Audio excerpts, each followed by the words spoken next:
Chers téléspectateurs, bienvenue au troisième épisode de votre émission Les engagés de l'innovation sociale. Émission portée et organisée par la Fondation Abdelkader Ben Saleh en compagnie avec son partenaire médiatique Télé+. Les engagés d'innovation sociale est une web émission qui a pour but d'approfondir la connaissance autour des sujets et d'engager un débat responsable et fructueux entre les différents acteurs du développement socio-économique du pays. Lors des derniers épisodes, nous avons défini qu'est-ce que c'est que l'innovation sociale, pourquoi et comment elle peut être un levier pour le développement du Maroc et comment est-ce que les entrepreneurs sociaux génèrent et mesurent leur impact social. Dans ce troisième épisode, place est à la sphère de l'accompagnement, de l'incitation et du soutien. Nous avons énormément d'initiatives, projets, organisations, entreprises qui voient le jour et qui œuvrent pour apporter des solutions concrètes et innovantes à des problématiques sociales qui sont assez lourdes dans l'éducation, dans l'emploi, dans la santé, l'accès à la culture, etc. Néanmoins, et malheureusement, très peu d'acteurs arrivent à passer au-delà de l'étape d'action et à concrétiser durablement leurs projets. C'est pourquoi il y a un système d'accompagnement qui est là pour justement leur porter l'aide, le conseil et le soutien nécessaire. Selon certains rapports, ce système est, même s'il est déjà en place, il est actuellement fragmenté et il n'y a pas une stratégie d'ensemble qui lie toutes ces composantes. C'est pourquoi, dans l'épisode d'aujourd'hui, nous avons invité pour vous des spécialistes et des experts en la matière afin de décortiquer, de comprendre et de voir comment est-ce qu'on peut booster davantage le système d'accompagnement et de soutien aux innovations sociales au Maroc.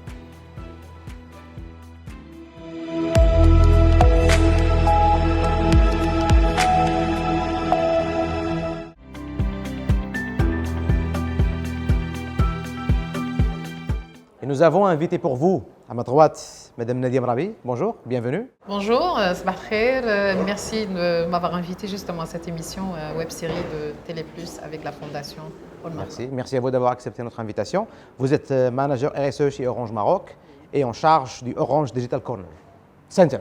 Orange exactement, c'est important. Voilà, pour dire les choses précisément. Merci. Nous avons également Madame Wafa Mzouar. Bienvenue. Bonjour, salam alaikum. Comme salam. Vous êtes directrice générale de l'association Partenariat École Entreprise Al Jisr. Bienvenue et marhaba bik maana. Merci pour votre invitation. Je vous en prie. Asma Al Haji, bienvenue. Bonjour Ayman. Bonjour. Vous êtes cofondatrice du Moroccan Leadership Institute, MLI, et également entrepreneur social. Absolument. Bienvenue, marhaba bik maana. C'est Anas Ktani, bonjour. Bonjour, c'est Ayman. Merci pour l'invitation. Merci à vous, je vous remercie. C'est Anas Ktani, vous êtes enseignant-chercheur, directeur du pôle insertion et entrepreneuriat à l'université Hassan II, Casablanca, en même temps directeur du pôle Salim, qui travaille justement sur le statut de l'étudiant entrepreneur. Exactement. Merci à vous. Chers invités, first things first, comme on dit, aujourd'hui on parle de l'accompagnement, du système d'accompagnement. Donc Madame Rabi, si on peut dire, qu'est-ce qu'un accompagnateur? Quelqu'un qui accompagne un projet socialement innovant. Il fait quoi au quotidien? Il fait beaucoup de choses. Il fait beaucoup de choses. Si je peux même le simplifier, c'est dire j'accompagne ou là je me fais accompagner par un acteur, c'est que moi j'arrive à atteindre mon objectif, ce qui est important. Alors l'accompagnement c'est très important pour un entrepreneur et on le voit régulièrement tous les jours dans tout ce qu'on fait, dans tout ce qu'on entreprend sur le marché local. Et donc on a choisi en tout cas chez Orange Maroc d'accompagner pas mal d'entrepreneurs, de les soutenir, de les aider à arriver à un objectif qui est j'arrive quand même à commercialiser mon projet, de lancer mon activité et tout ça. Donc il y a quand même, c'est des étapes d'accompagnement, c'est des étapes de soutien qui sont demandées par le marché local et on essaye au moins de mettre nos structures chez Orange pour les mettre vraiment en avant justement par rapport à ce qu'ils font, ce qu'ils désirent en tout cas avoir comme résultat sur le marché. Et justement, qu'est-ce qu'ils désirent en fin de compte ces innovateurs sociaux? Par exemple, aujourd'hui, quel est le besoin primaire que vous observez par exemple? Alors le besoin important, c'est le financement déjà. Vraiment, c'est important. On ne peut pas une structure, une petite structure qui démarre, je n'ai pas les moyens pour arriver, je n'ai pas le moyen pour être entourée par une équipe, c'est très difficile, je ne peux pas sortir mon projet sur le terrain. Donc la personne elle-même, c'est-à-dire la start-up ou la petite start-up qui décide de se lancer sur le marché, elle a besoin de voir déjà son business model, de voir comment elle peut le mettre sur la table et comprendre que c'est le meilleur business model pour elle ou pour lui. Elle a besoin d'être accompagnée sur comment je me mets moi en face de ce marché local et pour pouvoir mettre mon produit sur le marché aussi. Je me répète parce que c'est important pour la start-up de dire à la fin que je n'y arriverai pas seule. Il n'y a pas de moyens, il n'y a pas d'équipe, il n'y a pas de booster derrière parce que c'est important. Nous, en tant qu'Orange, on essaie en tout cas de mettre tous nos moyens en faveur et pour ces startups. Ces porteurs de projets, de manière générale, au début, ils ont une idée de projet, ils viennent avec un accompagnement et on essaie de ne pas les lâcher jusqu'à au moins qu'ils sortent sur le marché. C'est important. Très bien. Voilà. Après, peut-être j'en parlerai oui, dans le détail. D'approfondir quels sont les produits, les mécanismes et quelles sont les solutions d'accompagnement qui existent sur le marché. On va faire un peu par la suite le tour. Wafaa Mzouar, il y a pas mal de structures d'accompagnement, il y en a beaucoup pour le secteur privé, pour le social. Est-ce qu'il y a une distinction lorsqu'on fait de l'accompagnement des innovations sociales, par exemple, par opposition à lorsqu'on fait de l'accompagnement des structures classiques, je ne sais pas, start-up technologique, entreprise classique, etc. Est-ce que c'est le même système d'accompagnement ou est-ce que celui qui accompagne dans l'innovation sociale, il doit avoir quelque chose de différent, de plus? Mais, moi, je dirais qu'en fait, tout est dans la méthodologie, en fait, et dans l'approche, quelque part, qui va être effectivement... Il y a une approche et une méthodologie de base. Après, il y a une adaptation sur le terrain par rapport, effectivement, aux réalités du terrain et aux réalités des personnes que l'on a en face de soi, quelque part. Donc, je pense que la différence, elle va être là. Nous, en tant qu'association, c'est clair qu'on se considère déjà nous-mêmes comme des entrepreneurs sociaux, dans la mesure où on est constamment on est des acteurs de changement, on est constamment en train d'essayer d'améliorer, en fait, je dirais, nos processus, nos façons de faire, et de nous adapter, afin de pouvoir nous adapter sur le terrain de manière constante. Donc c'est certain que, encore une fois, il y a une méthode, il y a une approche qui est là, mais ensuite c'est la façon de faire, je dirais un petit peu. Et un peu comme un entrepreneur finalement, c'est-à-dire je vais m'adapter à mon environnement, à mon marché, à mes clients. Nos clients, ce sont nos bénéficiaires, également à nos partenaires bailleurs de fonds, ce sont nos partenaires au niveau de l'écosystème. Et effectivement, donc on va vraiment travailler ça et on va développer nous-mêmes notre propre business model, notre propre modèle économique pour pouvoir effectivement être en mesure de répondre aujourd'hui, effectivement, c'est ce qu'on veut, c'est-à-dire apporter des solutions socialement innovantes, quelque part à des problèmes nouveaux ou non résolus aujourd'hui par l'État et par le marché, quelque part.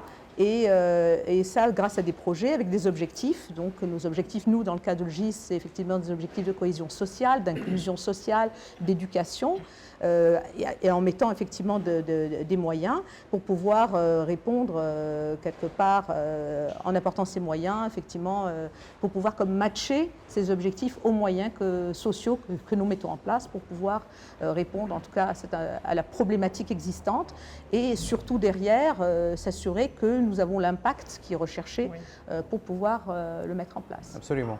D'ailleurs, dans le dernier épisode, nous avions parlé d'impact social et on a vu justement que la définition de cet impact est quelque chose de primordial afin de voir est-ce que mon action sur le terrain arrive à atteindre ses objectifs ou pas. Si je ne sais pas où est-ce que je vais atterrir, en général, on pédale un peu dans le vide. Et en parlant de méthode de projection, je me tourne vers vous, Anas Ktiani. Aujourd'hui, est-ce que, par exemple, comme académicien que vous êtes, aujourd'hui, vous accompagnez également pas mal d'étudiants entrepreneurs, mais pas également de structures sociales. Est-ce que vous pensez que le rôle aujourd'hui de l'université, de la sphère académique, ce n'est pas uniquement que aider dans le projet, mais peut-être sortir avec de nouveaux modèles d'engagement, une nouvelle manière de faire du social? Quel rôle pour l'université et le monde académique aujourd'hui dans l'accompagnement de l'innovation sociale au Maroc? Merci Ayman. Effectivement, c'est une thématique aujourd'hui pour l'Université Hassan II de Casablanca qui est d'actualité. Depuis 10 ans, on a fait le constat suivant de dire que l'entrepreneuriat, l'accompagnement doit être sous une approche transversale. Ce n'est pas réservé uniquement aux étudiants des établissements d'économie, de droit. Et aux business schools, etc. Exactement. Aujourd'hui, les facs de lettres fac de médecine, fac dentaire, des ingénieurs. Et aujourd'hui, nous avons fédéré toutes les bonnes actions autour de l'employabilité et de l'entrepreneuriat au profit des étudiants, en mettant en place tous les projets qui répondent favorablement dans le sens de l'accompagnement et pour réveiller du bon sens chez un étudiant qui ne pensait pas qu'il pouvait être force de proposition et d'avoir une idée qui peut répondre socialement et apporter une valeur ajoutée, sans parler de sciences infuses au niveau prix Nobel. Souvent, ils pensent que c'est des choses compliquées où ils ne peuvent pas y arriver. Aujourd'hui, le statut national étudiant entrepreneur proposé par l'Université Hassan de Casablanca, ça permet de cadrer, ça permet de demander aux étudiants d'être dans une action volontaire. On n'est pas dans l'académique, module, diplôme, mais il vient uniquement avec une idée innovante. Et l'accompagnement permet de réveiller du bon sens et d'être facilitateur pour accélérer le processus de donner un livrable qui répond à un besoin. Cette dynamique a montré aujourd'hui qu'il y a un besoin qui est extraordinaire. Nous avons 125 000 étudiants à l'Université Hassan de Casablanca. Et quel que soit leur profil, ingénieur, licence, master, ça permet, comme a dit Mme Zohar tout à l'heure, de matcher un petit peu toutes les spécialités. Et déjà, ça, c'est le premier cap d'une richesse dans l'accompagnement social et l'accompagnement entrepreneurial d'une manière générale. Très bien. En parlant d'étudiants, Asma Hajji, vous étiez étudiante il y a quelques années. Il y a quelques années et peut-être toujours en cours. Toujours en cours. Eternal learner.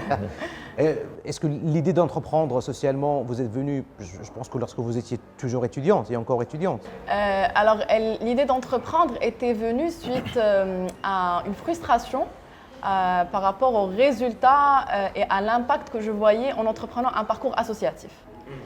Donc en parallèle avec mes études, et comme tous les étudiants marocains, on est tout le temps tenté par participer à des associations, faire de l'impact, créer de la valeur ajoutée, etc. Et le modèle associatif en soi, où on va aller se baser sur le volontariat, la recherche de fonds pour créer une valeur positive et aider et avoir un impact social, n'est pas sustainable, ne s'inscrit pas dans la durée. Donc en revoyant ce modèle et en testant, on se rend compte qu'il y a quelque chose qui existe qui s'appelle l'entrepreneuriat social, et qui est un modèle à travers lequel on est dans un mindset entrepreneurial où on va avoir une idée, un business model, mais qui va être autonome, qui va pouvoir chercher ses fonds, qui va pouvoir s'autofinancer, mais qui aura pour vocation de créer un impact d'abord avant de créer une valeur lucrative ou pécuniaire. Et juste pour revenir un peu sur les interactions qu'il y avait sur les structures d'accompagnement, je pense que en tant qu'entrepreneuse sociale, qui a vocation à être entrepreneuse sociale ou entrepreneuse récente, les structures d'accompagnement aujourd'hui des entrepreneurs sociaux au Maroc sont en soi une vocation. Parce que la thématique du chômage, la thématique du empowerment économique au Maroc est toujours une thématique sociale. Et on est un pays qui est en voie de développement. Donc le fait d'avoir des accompagnateurs, que ce soit à titre privé, au public ou ONG internationales, etc., en soi est une innovation sociale. Maintenant, est-ce que ça a forcément vocation à empowerer les entreprises sociales? Moi, je ne pense pas. Parce qu'aujourd'hui, ce qui se passe dans le marché, ou ce que je vois, c'est on veut aider d'abord les entrepreneurs à faire concrétiser leur idée, leurs produits et leurs services. De là à aller et se diriger uniquement vers des entreprises à vocation sociale, je pense que c'est un objectif et qu'on doit effectivement se poser la question. Aujourd'hui, moi, en tant qu'accompagnateur, ma vocation, c'est quoi? C'est de faire en sorte que ces jeunes qui sont porteurs d'idées concrétisent et livrent et créent une valeur économique et sociale, ça c'est un. Ou est-ce que je vais aller chercher des entrepreneurs qui ont des idées sociaux et dans le business model à vocation d'abord d'avoir un impact social, aide la partie lucrative. Et je pense que la distinction doit se faire là pour que ces accompagnateurs soient structurés et permettent une meilleure orientation. Très bien. En parlant de besoins, vous-même, vous êtes entrepreneur social et certainement, en termes d'accompagnement, vous avez besoin de plusieurs facettes et de plusieurs choses. Et également, vous avez accompagné pas mal de jeunes également en la matière. Brièvement, qu'est-ce que vous pouvez me dire aujourd'hui? Quels sont les besoins primordiaux en termes d'accompagnement aujourd'hui pour les jeunes innovateurs sociaux? Moi, je pense qu'en tant que jeune, on vient tous avec beaucoup d'idées. On est beaucoup inspirés, on voit des modèles, on a des rêves et on veut concrétiser. Et le besoin, c'est d'abord une orientation et à faire face aux réalités de l'environnement, sa complexité, au pays, aux barrières, etc. Donc, déjà, c'est de démystifier un peu, de dire c'est très bien tout ça, J'apprécie l'énergie. Vos inspirations, elles sont très bien, mais voilà les barrières. Voilà les barrières. Voilà. Donc ça, c'est un premier besoin d'orientation et de démystifier, ce qui se passe, les mythes qu'on a par rapport à l'entrepreneuriat en général et à l'entrepreneuriat social. Ouais. Et un deuxième temps, c'est je dirais pas formation, je voudrais pas appeler ça formation, mais je voudrais appeler ça peut-être une montée en compétences techniques qui vont faire de toi aujourd'hui un entrepreneur qui va savoir aller mobiliser ses équipes, les recruter, chercher des fonds, faire toutes les démarches administratives, etc. Et ensuite, des ouvertures au marché, peut-être pas à travers des financements directs, mais au moins, si je te valide en tant qu'accompagnateur, si je vois que tu as un potentiel, que ton MVP tient la route, voilà les routes qui s'offrent à toi par rapport au marché et au financement. Très bien. Mesdames, Messieurs, l'innovateur ou l'entrepreneur social n'est pas un entrepreneur ordinaire.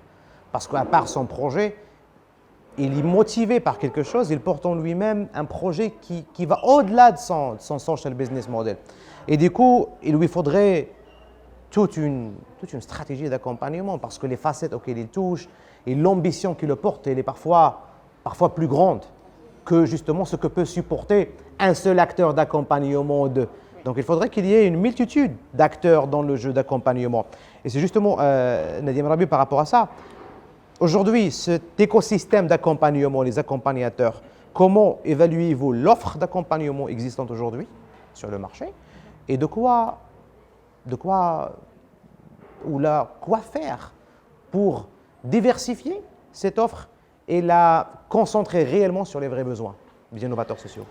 Écoutez, il y a tellement de porteurs de projets chez nous, il y a tellement de startups, il y a de jeunes filles aussi qui rentrent dans le marché, qui ont une vocation d'entreprendre d'une manière très forte et avec beaucoup d'énergie, comme tu viens de le dire.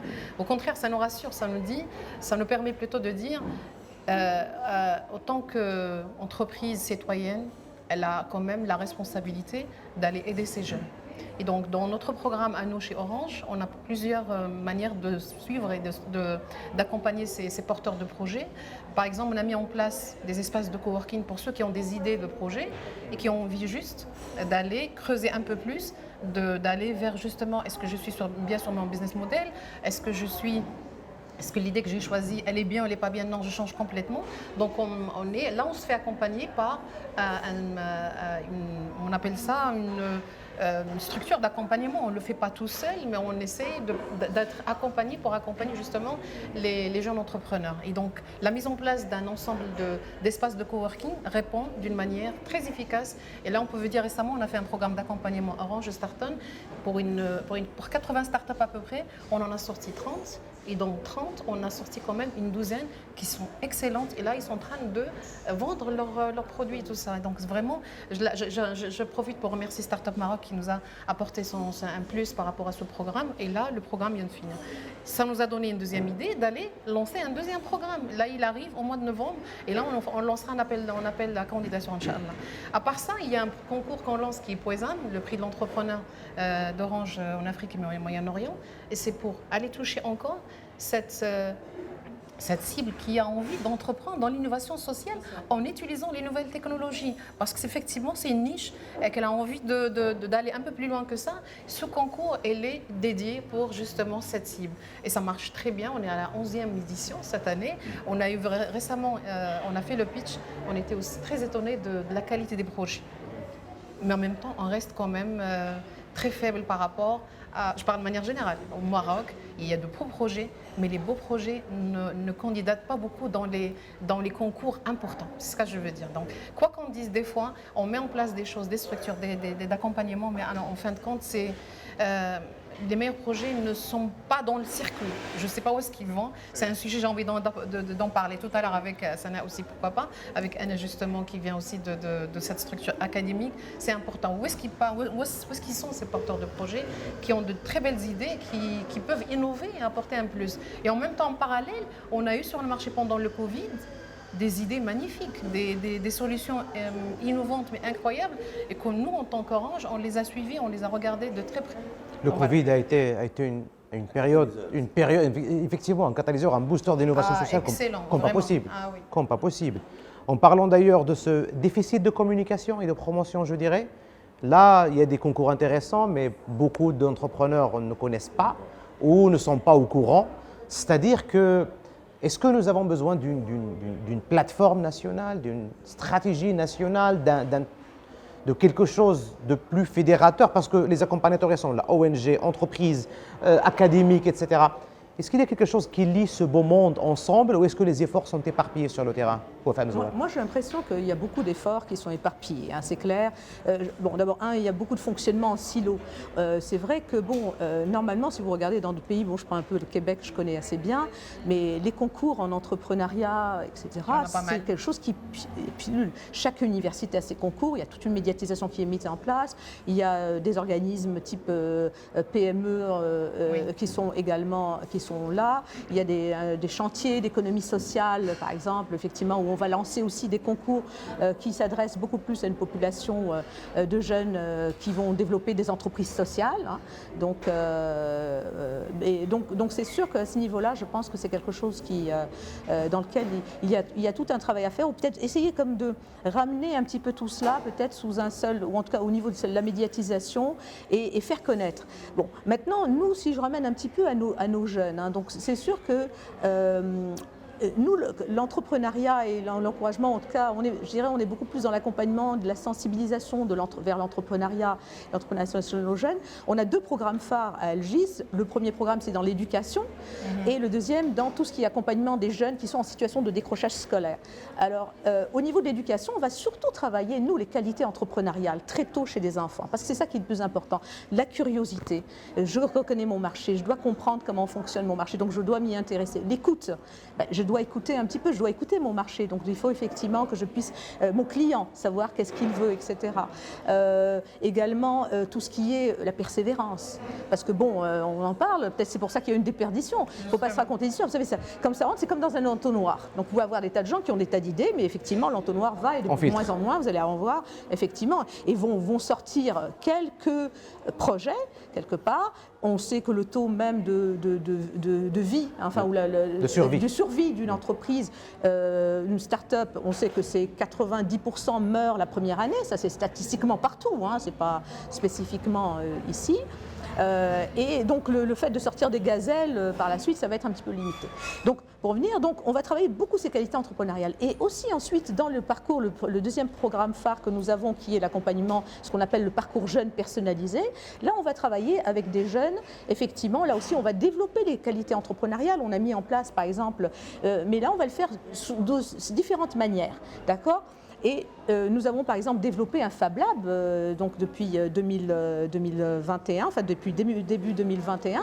Et l'objectif c'est quoi? C'est de pouvoir mettre ensemble des jeunes qui vont travailler ensemble, essayer de travailler sur une idée, partir d'une idée, essayer de concrétiser cette idée, de construire un peu le modèle derrière, de construire le prototype qui va aller derrière, de pouvoir le tester et in fine, éventuellement, effectivement, de voir la possibilité de pouvoir être incubé par la suite à travers un de nos partenaires incubateurs. Hein, donc, puisque nous travaillons avec des organismes comme Bidaya en particulier, mais effectivement, là, je découvre votre également, CNS, votre centre, et je pense que c'est effectivement, il y a certainement des choses à faire. Maintenant, pour revenir à l'entrepreneuriat, je pense que on est peut-être dans des populations aussi différentes. Oui. Nous, je vous dirais, et on a l'expérience, vous savez, on est dans l'accompagnement des jeunes en situation de décrochage ou d'échec scolaire depuis maintenant pratiquement plus de 12 ans. On a commencé avec notre programme Greenship de formation en maintenance informatique et de revalorisation de matériel informatique. Mais le nombre de jeunes chez nous qui décident d'aller vers l'entrepreneuriat est extrêmement réduit. Moi, je vous dirais que sur une promotion à peu près d'une centaine, mais si vous en avez un, qui s'y intéressent et qui veulent faire seulement. Pourquoi? Parce qu'il y a là aussi un environnement, un écosystème qui est là, qui n'est pas particulièrement, je dirais, encourageant ou attractif. Il y a énormément de choses qui se font là. Dernièrement, on a vu effectivement, il y a ce fonds qui a été mis en place il y a maintenant à peu près 2 ans par la BMCE, enfin le groupe BMCE et les autres banques, qui est là effectivement de financement, etc. Mais il y a des tas, il faut mettre en place, parce qu'il manque souvent, c'est des dispositifs à la fois d'accompagnement et de suivi dans le temps. Et ça rend les choses extrêmement difficiles. Donc on peut avoir des idées, et nous c'est ce qu'on essaie de faire au niveau du Fab Lab déjà par exemple, ou au niveau du parcours, c'est déjà de développer encore une fois ces qualités entrepreneuriales et de travailler avec eux sur, je veux dire, comment être entreprenant. D'accord? Parce que comment entreprendre? Mais entreprendre, ça peut être aussi demain dans le salariat également, d'accord? Je veux développer ces mêmes qualités, vont lui servir à titre de salaire en tant que salarié par la suite. Donc je pense que par rapport à ça, si vous voulez, il y a encore une fois tout un suivi à mettre en place, des dispositifs à mettre en place qui vont permettre effectivement de créer de la synergie et de faire en sorte que les acteurs puissent intervenir tous. Très bien. En parlant d'école, en parlant d'enseignement, en parlant de... Nous avons un nouveau ministre, et là le terme, on ne peut être plus clair. Enseignement supérieur et innovation. L'innovation a été rattachée à d'autres ministères auparavant, maintenant c'est lié à l'enseignement supérieur. Est-ce qu'aujourd'hui on peut dire que l'État a pris ses responsabilités pour encourager justement l'innovation dans le supérieur, chez les étudiants, et qu'on ait de plus en plus d'étudiants entrepreneurs dans le futur? Est-ce que vous pensez que c'est ça l'orientation aujourd'hui? Justement, on félicite le programme du nouveau gouvernement et, qui est orienté social. 60% du programme il est orienté innovation sociale, et le nouveau ministre qui a cette option pour aller dans ce sens-là va avoir un patrimoine bachelor qui démarre cette année, où l'entrepreneuriat démarre dès la première année. Aujourd'hui, les modules d'ouverture, la science c'est important, les modules de spécialité sont importants, mais on prépare l'étudiant dès la première année. Comme ça, dès son accompagnement, il va pouvoir apprendre une culture entrepreneuriale, un état d'esprit entrepreneurial. Tout à l'heure, Ayman, vous avez dit que c'est vrai qu'il y avait plusieurs jalons autour de l'entrepreneuriat. Le rôle de l'accompagnement, c'est essayer de mettre de l'ordre. Parce que justement, ces jeunes étudiants entrepreneurs, ils ne positionnent pas un petit peu les priorités. Et notre rôle également, c'est de lever un petit peu tout ce qui est tabou. Il y a des freins. Vous avez tous parlé de financement. Souvent, si on fait un sondage, la plupart des jeunes, ils ne vont pas entreprendre parce que tout de suite, ils vont dire « j'ai pas d'argent, je n'entreprends pas ». Donc ça, c'est une erreur. Moi, je leur dis, considérez que nous avons le budget qu'il faut, mettez en forme votre projet, et si la valeur ajoutée, elle est là, croyez-moi, les bailleurs de fonds, quand ils vont là, on aura à choisir quel bailleur de fonds on va prendre. Donc ça, c'est un des premiers freins. Deuxième frein, c'est un problème de communication, problème d'état de valorisation.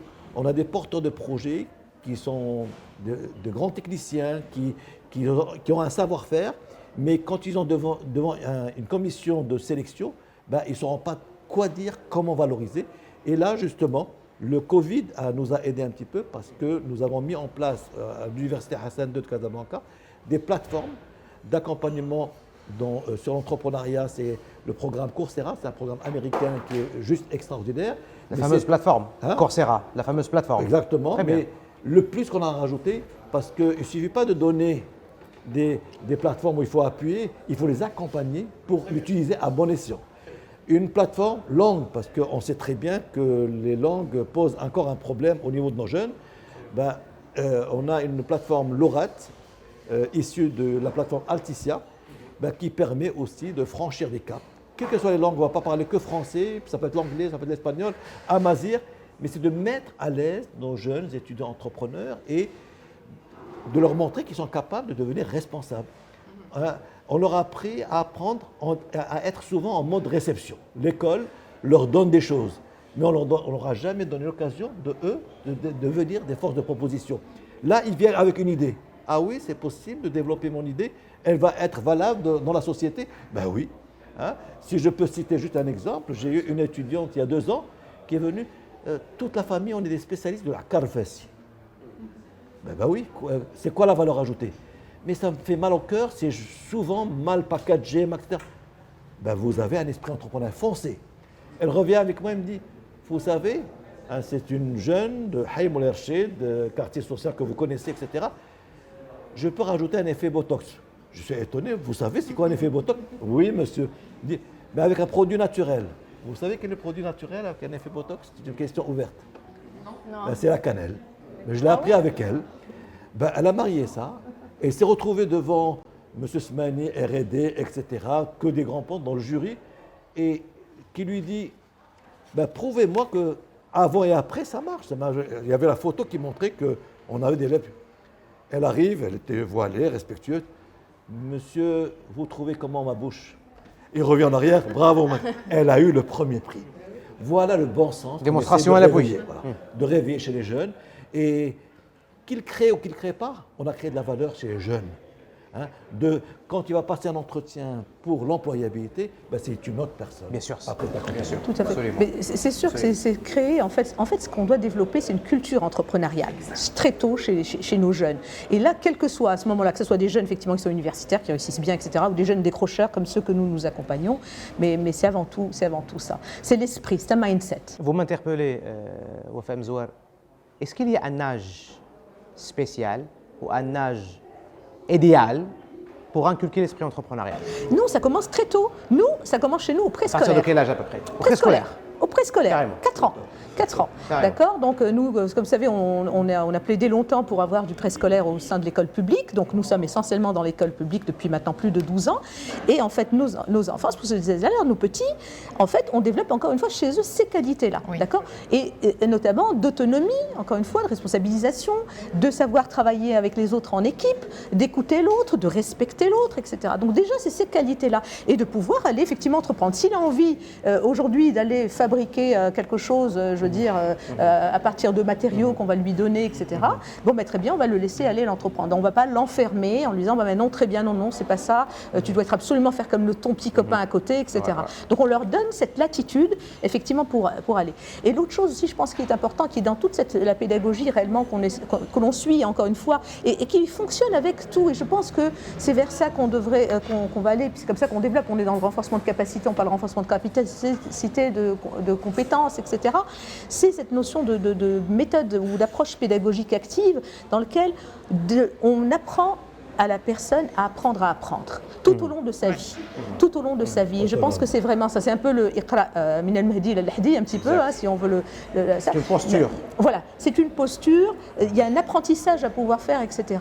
Et de comprendre effectivement que l'on peut développer, qu'on est tous porteurs d'idées, effectivement, qu'à un certain moment, ben, il y a des idées peut-être qu'on va peut-être exécuter, réaliser, puis d'autres qu'on ne va pas réaliser, mais que ça peut se faire dans n'importe quel type d'environnement. Et l'essentiel, c'est ça qui va nous permettre, in fine, de nous inclure socio-professionnellement. On a une preuve aussi. Si ça n'avait pas démarré à l'école, elle n'avait pas cette envie d'entreprendre. Oui, En tout cas, ce Asma, n'était pas ça- arrivé ça a justement. démarré, Elle a dû tomber dans la potion magique quand elle était petite, hein, donc peut-être la potion magique de l'entrepreneuriat ou quelque des fois, chose. je pense que c'est en soi un mindset qui s'impose quand tu n'as pas les moyens. Et quand tu toques les portes et les moyens n'arrivent pas, tu te dis bah, à un moment donné, il faut que je les crée, il faut que je sache les chercher. Mais ce qui m'a vraiment interpellée dans nos interventions, c'est qu'il faut qu'on soit conscient qu'aujourd'hui, au Maroc, on est en train de regarder l'entrepreneuriat et la formation entrepreneuriale et l'accompagnement entrepreneurial comme un levier, un ascenseur social. Enfin, dans ce que vous dites, je pense que Ayman, et peut-être que tu seras d'accord avec moi, on n'est pas en train encore de parler de l'entrepreneuriat social. On est en train de parler de l'entrepreneuriat comme étant quelque chose qui va qui va être un moyen d'empowerer les jeunes, qui va compenser le gap en matière de formation. C'est un nouveau vecteur. Et je reviendrai à l'intervention de Madame tout à l'heure. Aujourd'hui, il y a beaucoup d'appels, il y a beaucoup de candidatures, enfin de concours pour des entrepreneurs, etc. Et des fois, les bonnes idées ou les meilleurs projets ne vont pas vers là. Et moi, je pense pouvoir... J'ai une hypothèse, c'est le chercheur qui revient. J'ai une hypothèse par rapport à cela. Je pense que la majorité des jeunes Marocains vont s'orienter vers des parcours entrepreneuriaux parce qu'ils savent que c'est un parcours apprenant. Ils savent que l'université, l'école n'a pas fourni assez de... la formation, elle est académique, et là, on connaît ses barrières, on connaît ses limites, et on connaît ses avantages aussi. Et donc, ils vont aller s'orienter pour dire, tiens, si j'essaye, au moins, je vais apprendre. L'incubateur et les accompagnateurs, première chose qu'ils vous offrent, candidatez, faites votre vidéo, pitchez, donc tu pratiques la communication, ta gestion de stress. Ensuite, viens, on va te former. Et le corps de la formation, avant d'arriver à des market studies, etc., c'est principalement des soft skills, comment gérer ton équipe, comment faire ceci, comment préparer ton pitch, etc. Donc, et ensuite, forcément, une fois peut-être ce besoin de formation satisfait, peut-être qu'on voit que l'idée, elle ne marche pas, mais ce n'est pas grave, ça nous a appris quelque chose. Maintenant, mon hypothèse par rapport aux meilleures idées, aux meilleurs projets, je pense qu'avant de se dire que j'ai une bonne idée et j'ai un meilleur projet, déjà, ça prend des années. Deux, c'est beaucoup de résilience parce que c'est du test and learn et du fail and learn continu. Et à un moment donné, quand je dis c'est bon, je pense que l'écosystème marocain, encore une fois, c'est mon hypothèse, ne donne pas confiance.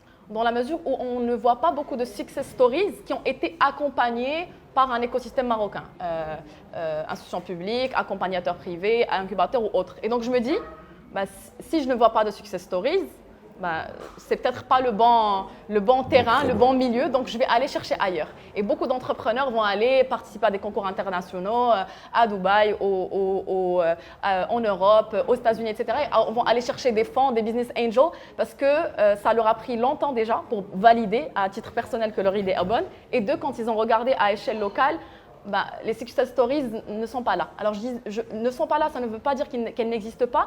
C'est-à-dire que peut-être on doit mettre la lumière sur les entreprises sociales, les entrepreneurs innovants qui ont réussi à travers un accompagnement à 100% marocain, qui ont été chez monsieur, qui se sont fait accompagner par Orange, qui peut-être ont eu ça chez Elgis, etc. et qui ont aujourd'hui,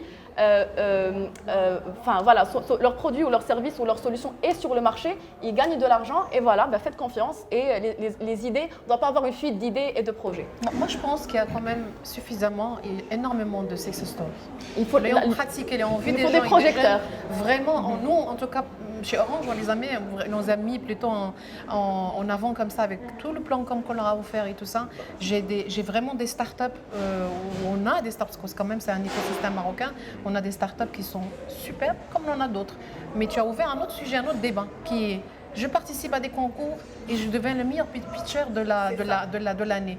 Moi, dans mon parcours entrepreneurial, on va dire, dans l'accompagnement que Orange offre à ses porteurs de projets, ça nous arrive tous de voir le même porteur de projet 3-4 fois. Ça devient une professionnalisation. Je dis, qu'est-ce que je fais? Il a une super bonne idée, mais le problème qui se pose chez nous au moment d'évaluer le projet, tu te dis, il est encore là. Je l'ai vu l'année dernière.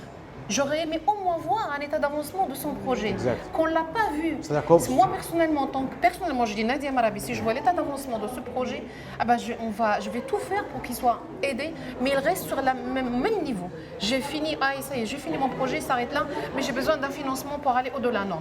Mais on t'a primé, on t'a donné premier prix, deuxième prix. Je t'ai vu dans cette structure, dans cette entreprise, dans ce concours et tout ça. Tu ne peux pas rester sur la même ligne. Ça veut dire que tu n'as pas envie, tu as juste envie d'aller pitcher et gagner de l'argent. Et ça, on appelle, pour nous, c'est des mauvais pitchers qui prennent les places pour les autres. Il faut qu'on laisse la place aux gens qui ont envie de réussir très rapidement. On va décortiquer ce point dans le troisième axe. Dans le même sens, c'est vrai, il y a ce constat où ce sont de bons projets, mais qui vont tester tous les systèmes d'accompagnement. Mais ça, c'est lié à notre système éducatif, c'est une empreinte qui est encore dans notre ADN. On n'est pas des risqueurs. Et ce jeune-là, il va tourner autour de la piscine autant de fois, il va tester tous les bars du coin avant de se jeter à la piscine. Et ça, c'est notre rôle. On revient de loin, il y a une amélioration. Et quand on voit que le projet est en maturation, un vrai entrepreneur, par défaut, il est risqueur. Il faut lui dire, on ne va pas se noyer par défaut, il faut se jeter. Et ça, c'est vrai qu'on est d'accord avec Asma que c'est vrai, dans nos cours, souvent, Steve Jobs, etc. Moi, aujourd'hui, je parle de Fatima, Hamza, etc. C'est des petits projets, mais c'est très perceptible par rapport aux projets qui sont dans notre système socio-économique. Ça leur donne envie de rebondir là-dessus. Et aujourd'hui, on a vraiment besoin de Tout à fait, success story. juste pour ajouter effectivement par rapport à ça. Mais c'est parce que la notion chez nous de risque et la notion d'échec, malheureusement, culturellement, est extrêmement mal vécue. D'accord ? Nous sommes dans un système où on n'a pas le droit à l'échec. D'accord ?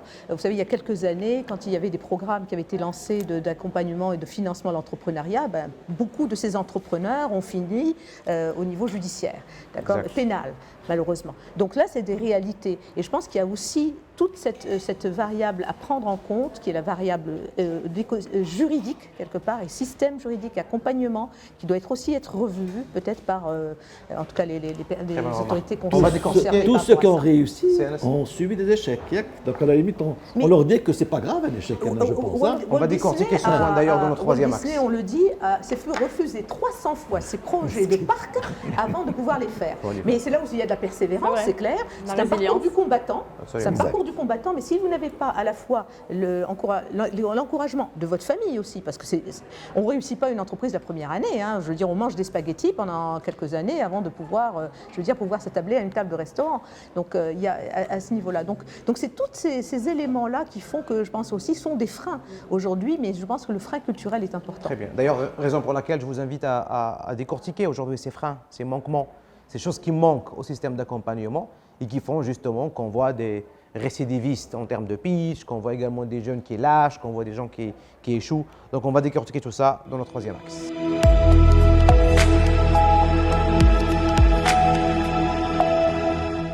En parlant de cet écosystème d'accompagnement, bon, c'est vrai qu'il y a des bonnes pratiques qui sont là, les gens font du travail merveilleux, mais également il y a certains, je dirais, manquements, certaines lacunes ou certaines choses à améliorer. Donc c'est là maintenant que j'aimerais creuser avec vous. Je démarre avec vous, Asma Haji, parce qu'en même temps, vous accompagnez et en tant qu'entrepreneur, vous êtes également demandeuse d'accompagnement. Donc, qu'est-ce que vous voyez comme aujourd'hui dysfonctionnement dans le système d'accompagnement? Franchement, en accompagnement, Zamarel, pour bien définir, moi c'est peut-être au stade, à titre personnel, en stade les personnes qui cherchent de l'inspiration, qui veulent être orientées, et c'est en même temps plus accompagnement orienté, formation, soft skills, empowerment, etc. Ça, c'est une chose. Maintenant, par rapport aux structures ou le système d'accompagnement, la liste est longue. Je pense qu'on a la tradition. C'est un constat personnel, c'est qu'on va toujours aller calquer des modèles. Qu'est-ce qui se passe à l'étranger? Il y a des incubateurs, on va créer des incubateurs. Et on n'est pas innovant dans nos systèmes d'accompagnement en soi. Je vais donner juste un exemple à les incubateurs. Les incubateurs au Maroc, en tout cas ceux qu'on voit sur la scène, il y en a pas mal qui font de leur mieux, mais on a beaucoup qui sont aussi en mode survie. Un incubateur, même un incubateur social, qu'est-ce qu'il va faire? Il va aller chercher des fonds. Et au lieu d'accompagner, parce qu'il a choisi sa cible, sa niche, il va essayer d'accompagner uniquement les projets qui vont répondre aux fonds de financement. Donc même l'accompagnateur, des fois en soi, a besoin d'accompagnement. Et c'est un modèle qui peut s'avérer totalement défaillant parce que vous allez trouver un seul fonds de financement, beaucoup d'accompagnateurs qui accompagnent des projets à vocation différente, environnementale, sociale, purement lucrative, technologique, etc. Mais au final, ça n'aboutit pas parce que voilà, le fonds, il ne fait que les projets, le fonds de financement, il fait que les projets, technologiques ou environnementaux ou autres. Ça, c'est une chose. Deuxièmement, quand on voit un accompagnateur, ce n'est pas uniquement un incubateur, ça peut être un organisme privé. Qui lie ça avec complètement son action RSE. Et donc, au lieu de rester dans des actions RSE classiques où je vais aller faire une action charité X, financer Y, sponsoring Z, d'activité. Non, moi je suis Orange. Aujourd'hui, je vais accompagner les développeurs, je vais accompagner quelque chose qui est en relation avec mon métier. Je vais être dans une approche où j'ai un label RSE,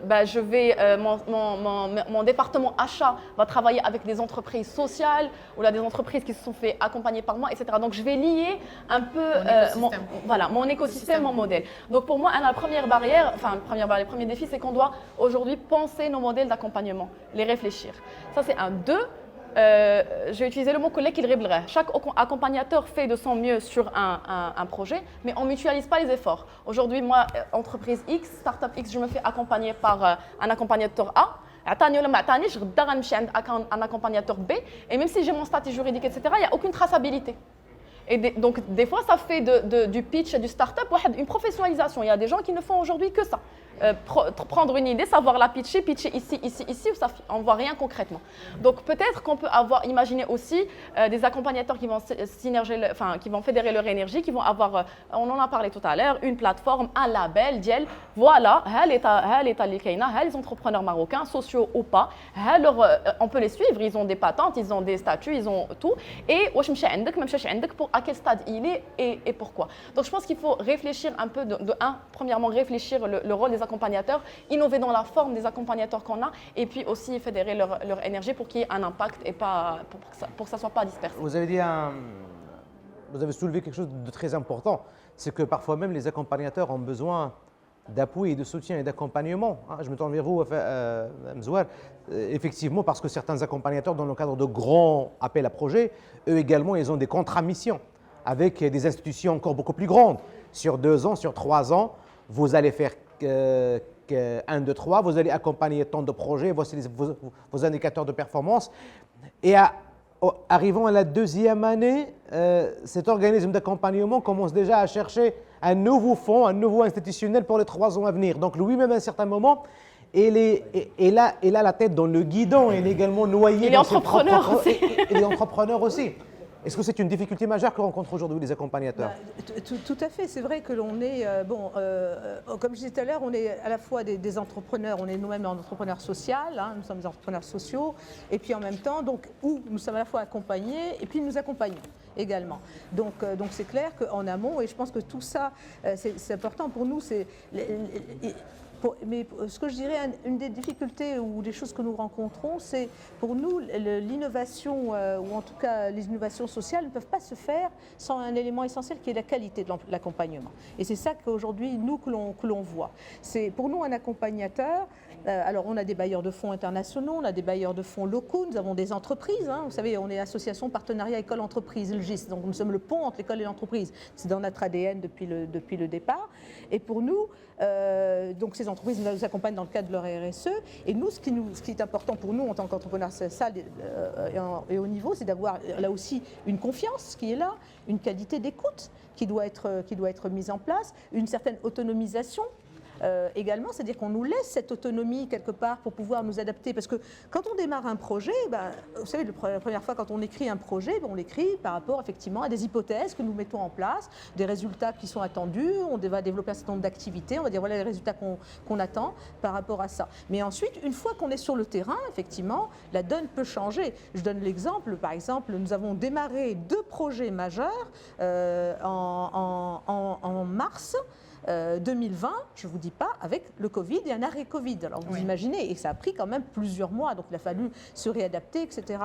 Et tout. Et si on n'avait pas justement cette écoute, cette confiance effectivement de nos bailleurs, effectivement, nous n'aurions pas pu, c'est clair, avancer. Parce que c'est comme ça, pour nous, il est essentiel que ce soit qu'il y ait une intégration en amont pour assurer la pérennité, pour assurer également nous encourager à changer effectivement de façon de faire, d'améliorer nos processus. Donc d'innover là aussi, constamment dans nos processus, d'être dans un esprit de co-construction et d'être dans un esprit de durabilité. Et je pense que c'est vraiment aujourd'hui pour nous le gros défi, c'est effectivement cette qualité d'accompagnement à avoir. Comment peut-on faire en sorte que les entreprises changent de mindset un petit peu, qu'elles comprennent, qui aujourd'hui s'inscrivent dans la RSE, soit dans la RSE et pas juste dans un esprit communication, parce qu'on le voit également. On a des entreprises, pour eux, la RSE est très associée à la com, mais nous ne sommes pas, et qui viennent nous voir en disant écoutez, on devrait organiser un événement ponctuel, une rencontre. Mais nous ne sommes pas des organisateurs d'événements, nous travaillons avec de l'être humain, nous sommes là pour accompagner sur le terrain et dans le temps et dans la durée. Donc tout cela doit s'inscrire effectivement dans une démarche de pérennisation, une démarche durable. Sinon, ça ne fonctionne pas. Donc je dirais que ça, c'est pour nous un des gros défis que l'on rencontre. Très bien. Nadia Mrabi, dans l'accompagnement des porteurs de projets, il y a un constat général, c'est qu'en général, on accompagne dans les premières phases du projet, c'est-à-dire dans l'idéation, dans le design, et on démarre avec l'implémentation. Mais est-ce qu'il existe aujourd'hui une offre d'accompagnement pour le after, le suivi un peu après 2 ans, après 3 ans? Parce qu'on a l'impression que certains innovateurs sociaux, on les accompagne au début et par la suite, ils sont lâchés dans la nature. Ils ne sont pas vraiment lâchés. si j'ai envie de dire, si j'ai l'énergie par exemple de Asma dans ce qu'elle va entreprendre, ce qu'elle a entrepris déjà, on aimerait accompagner aussi ces personnes avec cette énergie. Le problème qui se pose, c'est que il y a aussi les porteurs de projets qui lâchent rapidement prise, ils se disent je reviens à ma zone de confort, j'ai pas envie de faire, je n'ai pas envie de prendre le risque, je ne le fais pas. En même temps, c'est pas critiquant ce qu'on dit, au contraire, c'est juste qu'on a essayé chez Orange de placer des programmes avec un modèle spécifique. Il y a de l'accompagnement qui démarre dès le début avec une idée de projet jusqu'à que on te donne les clés justement de ton projet. La deuxième partie, c'est qu'on accélère les projets. Et c'est là qu'on met en place, on a un programme plutôt qui s'appelle, c'est un fonds d'investissement d'Orange Ventures Africa qui a réservé quand même 350 millions d'euros pour l'Afrique pour financer ces startups aussi. Mais faut-il aussi qu'un travail soit fait par le porteur de projet, par la startup, ça devient, parce qu'on cherche aussi une startup mature aussi qui a besoin d'avoir ce financement dans laquelle on a envie d'investir. Ce qui est bien chez Orange, c'est qu'on n'est pas éparpillé, au contraire.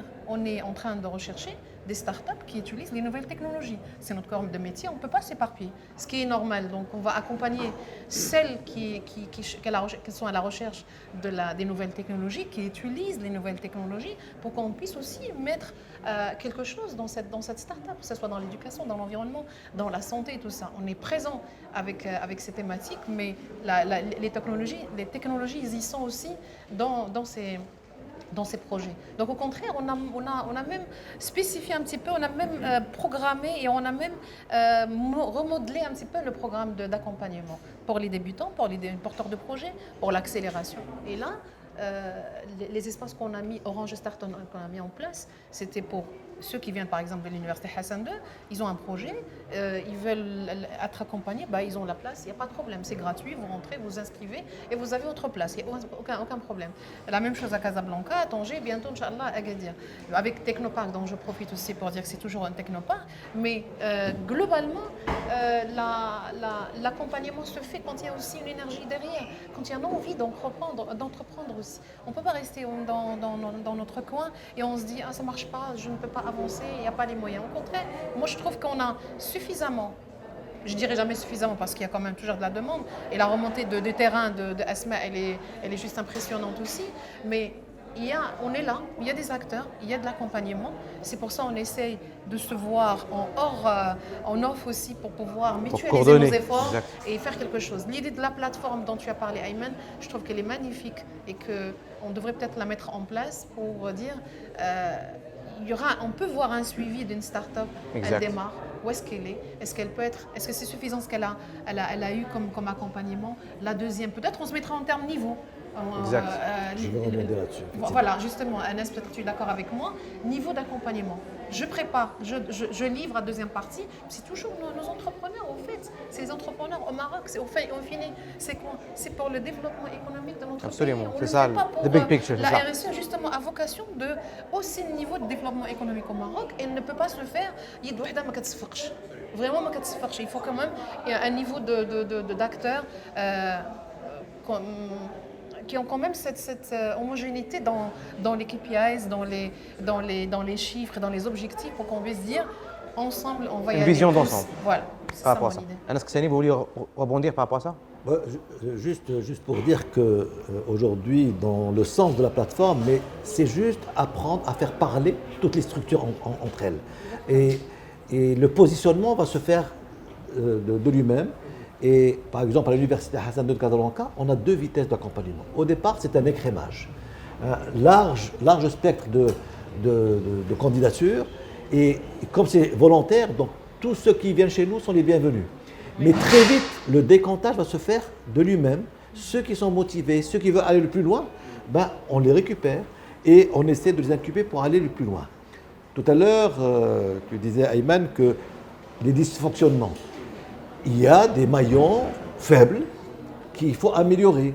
Par exemple, les bailleurs de fonds existants comme Interaqa, qui a été lancé par Sa Majesté, qui est excellent juste avant le Covid, aujourd'hui, on constate qu'il y a un double discours. Il y a le discours médiatique et il y a le discours réel. Quand on libère nos jeunes pour aller demander ces fonds, c'est le parcours du combattant. Et nous, on veut être des vrais facilitateurs et qu'on leur donne la chance, parce que si on est garant que ces projets tiennent la route, ben qu'il ait ce climat de confiance pour que ces projets, c'est question de timing, pour qu'ils aillent le plus loin. Parce que sinon, il va revenir dans sa zone de confort et ça serait dommage de perdre des projets qui sont vraiment intéressants. Vous avez dit aussi le post-création. Aujourd'hui, on s'est inspiré du système lyonnais où il y a le start, c'est le démarrage, l'idéation, le up où on le laisse créer, et le pro. Le pro, aujourd'hui, à l'université, on va mettre en place un système de spin-off. Un spin-off, c'est-à-dire qu'il va avoir le siège de sa start-up au sein de notre structure de l'Université Hassan de Casablanca. Dans quel objectif? C'est pour le surveiller, l'aider dans les premiers pas de l'entreprise, parce qu'on a mis tellement de pression pour créer, si on le lâche, la pression peut faire disparaître cette structure aussi vite. Il n'y a pas une seule recette, il y a plusieurs recettes, et la mayonnaise peut prendre si on met nos ingrédients sur le même tapis, et on a tous la même cible. C'est le jeune citoyen marocain qui a besoin de cette accélération pour répondre à cette innovation sociale chez Je rajoute un seul point, c'est Oui, rapidement. les structures de financement, on n'en a pas beaucoup non plus.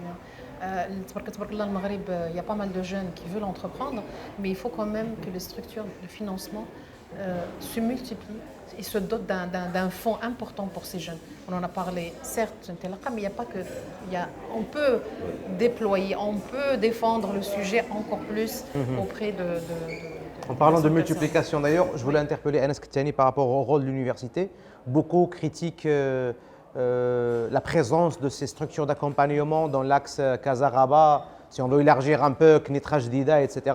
Mais qu'en est-il par rapport aux autres régions au Maroc et aux jeunes innovateurs sociaux qui veulent percer dans d'autres régions? Les universités couvrent le territoire national. Comment est-ce qu'on peut mieux utiliser l'université pour être effectivement un maillon important? L'action qui vient de se faire à l'instant, et ça c'est le ministère aussi qui est derrière, le statut national étudiant entrepreneur qui a réussi ces 4 dernières années, on va rentrer dans un système de parrainage, parce qu'il n'y a que Casa-Rabat aujourd'hui qui propose ce statut.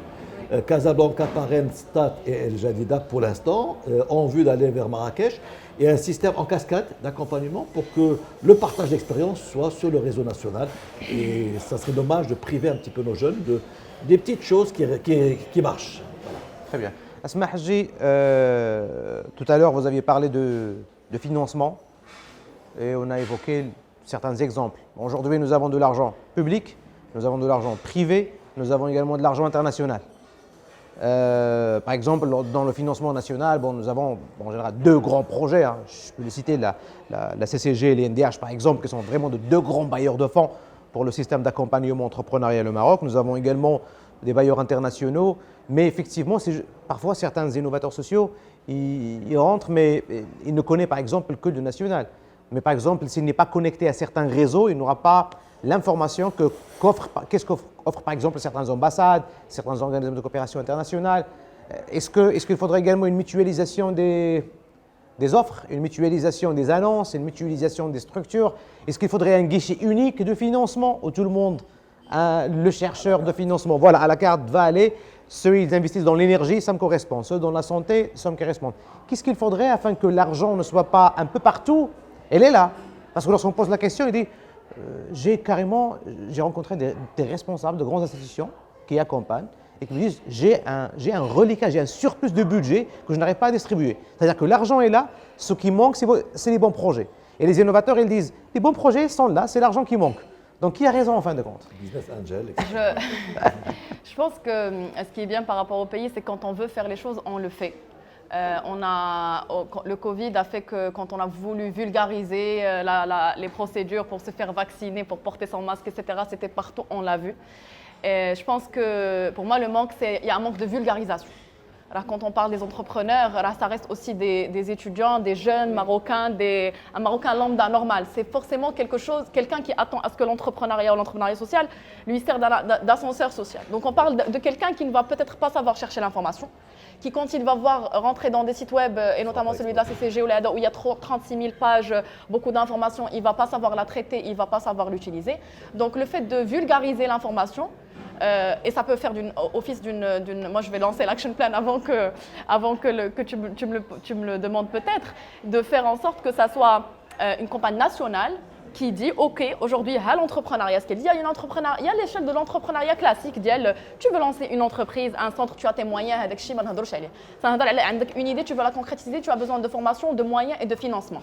Il faut qu'on soit en mesure de savoir qui accompagne qui et en quoi et à quel stade. Et où est-ce que je peux chercher cette information? Si tu as une idée, où est-ce que tu peux trouver ton financement? Qui doit être ton accompagnateur et comment cet accompagnateur fait?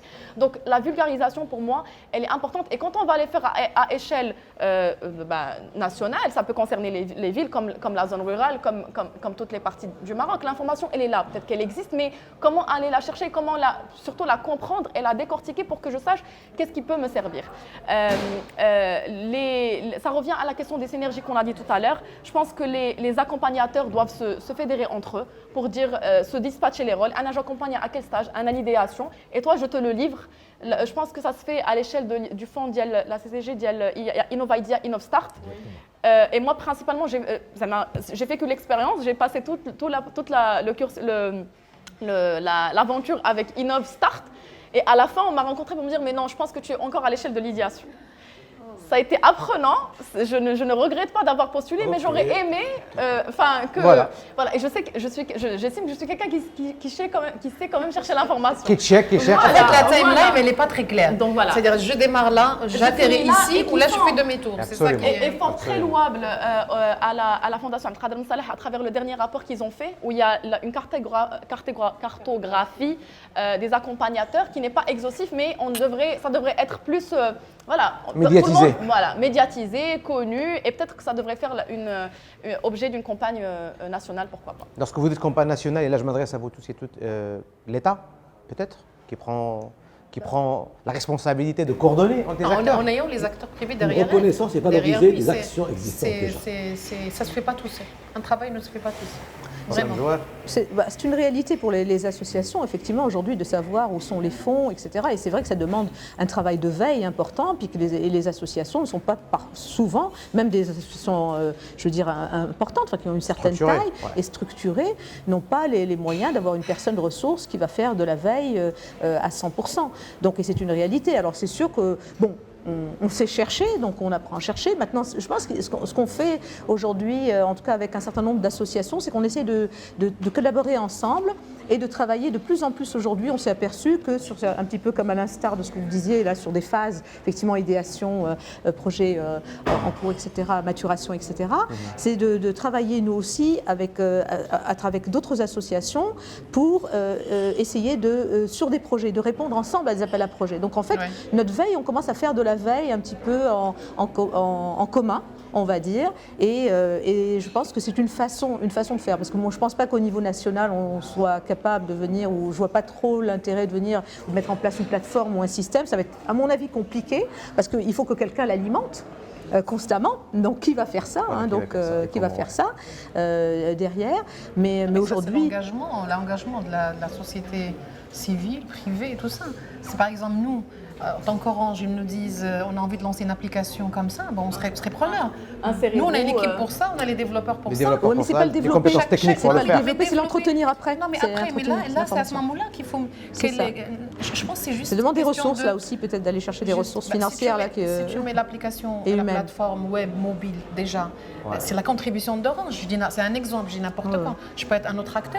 et l'État propose de mettre quelqu'un comme community manager qui va gérer tout ça, mais il y a quand même une petite équipe. Alors, on parle d'innovation sociale au Maroc, on parle de tous les jeunes Marocains, on parle d'un enjeu local important, d'un ancrage qui se fait d'une manière très progressive. On se met tous ensemble pour le faire, donc c'est difficile d'aller tout seul sur ce terrain, et on y est, on n'est pas. C'est pas un terrain qui est vide, au contraire, il est très fertile.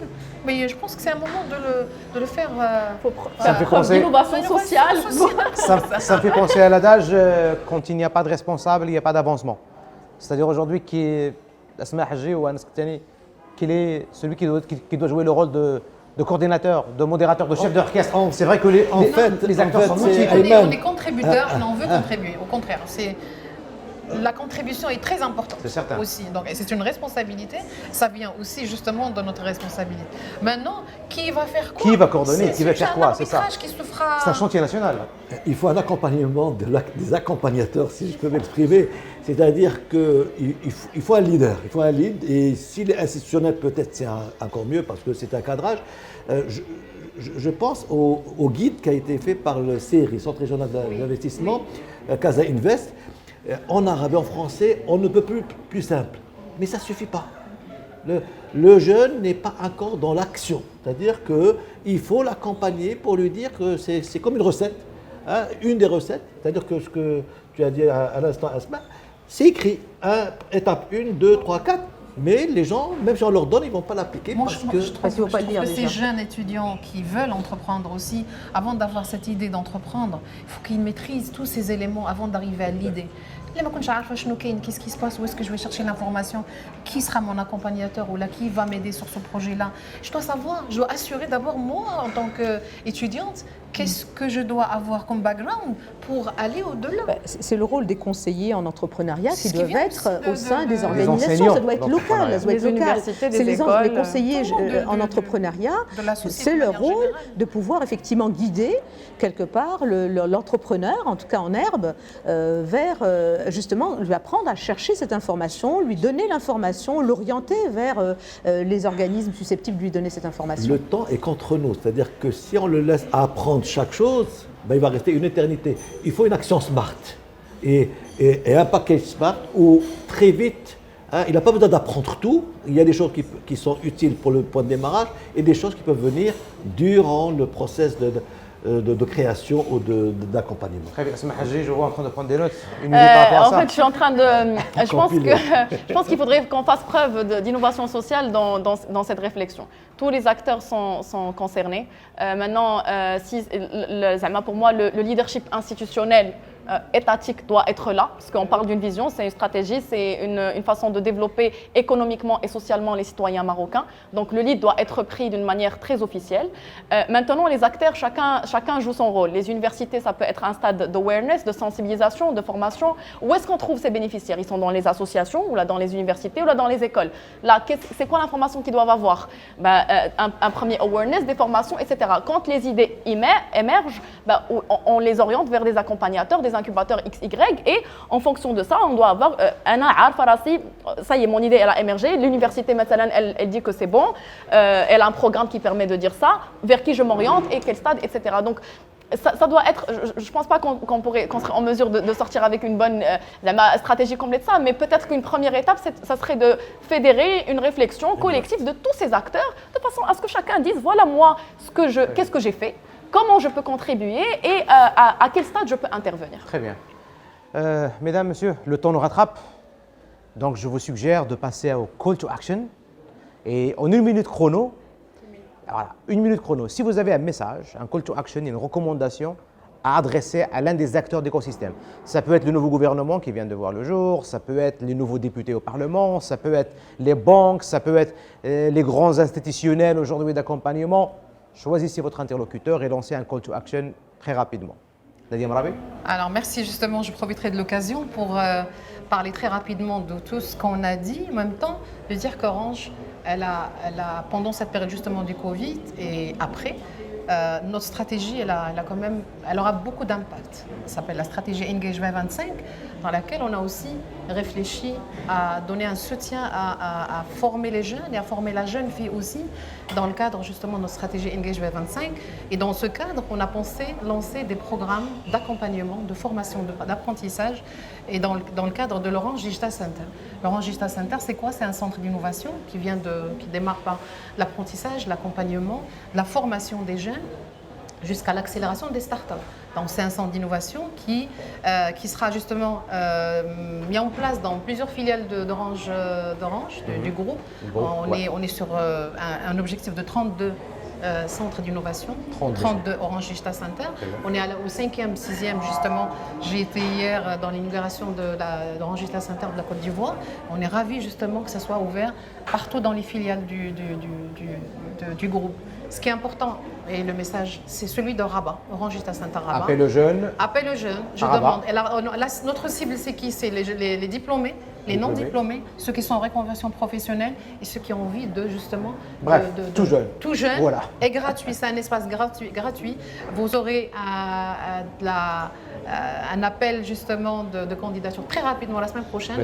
On va vous donner toutes les informations qu'il faut. Il y aura la plateforme pour s'inscrire. Je demande à tous les jeunes qui ont envie d'aller au-delà de ce qu'ils font, de devenir des développeurs, de passer à un niveau supérieur justement de ce qu'ils font, ils auront l'espace pour ça. Très bien. Orange Digital Center, Maroc. Très bien. Merci. Bravo pour Groupe Orange pour ce travail louable.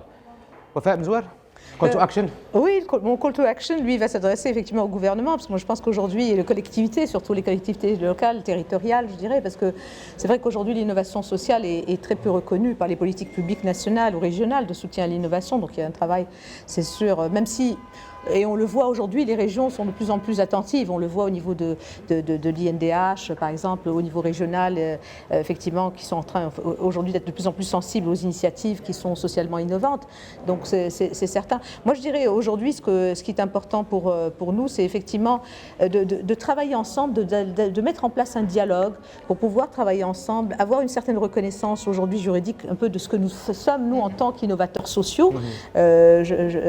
Aujourd'hui, qu'on puisse obtenir et avoir un soutien plus spécialisé, peut-être des incitations fiscales. Aujourd'hui, c'est une réalité également que l'on vit pour les innovateurs sociaux, de pouvoir plus facilement accéder à des marchés publics. Il y a aujourd'hui les appels à manifestation d'intérêt, mais peut-être de pouvoir effectivement développer ça. Mais c'est vrai qu'on est, on est très très peu, je dirais, sollicité pour nous mettre autour d'une table. Donc on est comme aujourd'hui un instrument, plus considéré peut-être comme un instrument en tant qu'entrepreneur, quelque part, ou un élément, ou juste un véhicule, ou un maillon, plutôt qu'effectivement être assis autour d'une table, et une table de concertation dans laquelle on a notre rôle à jouer, notre point à exprimer, et de travailler pour pouvoir travailler, collaborer ensemble. Très bien, excellent.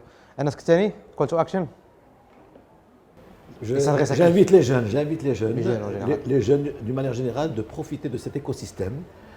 Ça a été dit, pour la plupart c'est gratuit. Le pôle insertion entrepreneuriat de l'Université Hassan II de Casablanca, dans un site convivial, boulevard Rindy, avec plusieurs projets. Et je profite pour remercier la région qui a mis 20 millions de dirhams pour un incubateur avec plusieurs espaces de coworking dans le même site, pour leur donner la chance aux projets qui ont une viabilité d'aller au plus loin.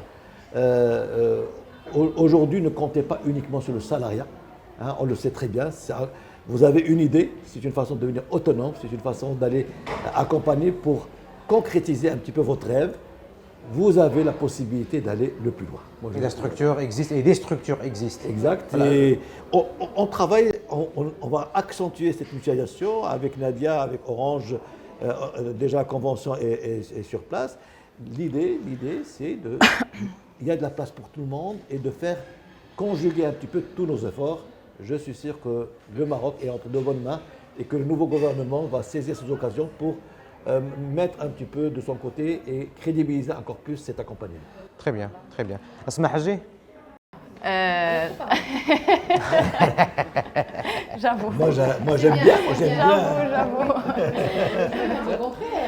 Alors moi, mon call to action va être pour l'entrepreneuriat en général, mais pour l'entreprise sociale en particulier. Et c'est peut-être quelque chose qu'on n'a pas eu l'occasion de traiter. C'est le cadre juridique, malheureusement, qui pour moi est un énorme blocage pour l'entreprise sociale au Maroc.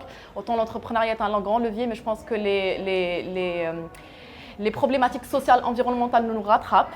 Et on ne va pas attendre d'abord régler le problème, les leviers d'entrepreneuriat, passer à l'entrepreneuriat social. Aujourd'hui, il n'existe pas de cadre juridique pour l'entrepreneuriat social, pour une entreprise sociale. Tibu est un énorme exemple. Peut-être LG peut être une entreprise sociale. Les entreprises sociales aujourd'hui au Maroc passent par un statut d'association pour avoir accès aux fonds. Le crowdfunding, qui est un grand levier pour les entreprises sociales, n'est pas quelque chose aujourd'hui je sais qu'il y a un projet de loi, mais ce n'est pas encore le cas. Et entre les projets de loi, la loi et l'application, il faut sensibiliser les acteurs qui font appliquer ces lois. Je donne un simple exemple, même pour faire aujourd'hui un statut auto-entrepreneur qui est légal et dont les jeunes entrepreneurs ont droit comme une première étape. Figurez-vous que c'est très difficile quand vous allez vers une banque ou là, une institution, une agence qui doit légalement vous donner ce statut auto-entrepreneur. La démarche elle va être compliquée parce qu'ils le prennent comme un fardeau quelque part. Voilà, retour du terrain et j'espère que les personnes concernées auront ce message. Principalement les députés de la nation, première et deuxième chambre. Absolument. Et si le gouvernement ne sort pas avec un projet, faites une proposition de loi. Absolument. Très bien, merci beaucoup, mesdames, messieurs. Le temps Merci à toi, Ayman. Merci à vous, Merci merci à la à vous d'avoir Fondation accepté notre Salah invitation. Merci. Individuellement, je le ferai. Nadia Mrabi, merci beaucoup. Merci d'avoir accepté notre Merci invitation. à cette belle discussion et Je vous en cette prie. énergie, surtout. Je vous en prie. Je rappelle que vous êtes manager RSE chez Orange Maroc et en charge du Orange Digital Center. Merci. Exactement, merci. Wafam Zouar, merci beaucoup. Merci à vous, puis merci d'avoir organisé cette table. Pour moi, c'est comme des tables de concertation déjà, là où on échange, etc. Puis on se découvre. Et on se découvre également. Absolument. Je rappelle que vous êtes directrice générale de l'association Partenariat École-Entreprise LGSR. Merci. Merci. Anas Ktani, merci. Merci à vous, merci à la Fondation Abdelkader Ben Salah pour cette belle initiative et on souhaite longue vie à Télé Plus dans cette Merci émission, beaucoup. Inch'Allah. Merci beaucoup. Je rappelle que vous êtes enseignant-chercheur, directeur du pôle insertion et entrepreneuriat à l'Université Hassan II, directeur également du pôle Salim, qui travaille sur le statut de l'étudiant entrepreneur. Asma Haji, merci. Merci à vous. Merci. Je ne me considère plus jeune, mais merci d'avoir donné la parole aux jeunes peut-être à travers ma Je rappelle que personne. vous êtes cofondatrice du Moroccan Leadership Institute, MLI, mais également entrepreneur social. Chers téléspectateurs, merci à vous d'avoir suivi avec nous cet épisode de votre émission, Les engagés de l'innovation sociale. Merci à l'équipe de la Fondation Abdelkader Ben Salah. Merci à l'équipe de Télé Plus. On se dit à la prochaine.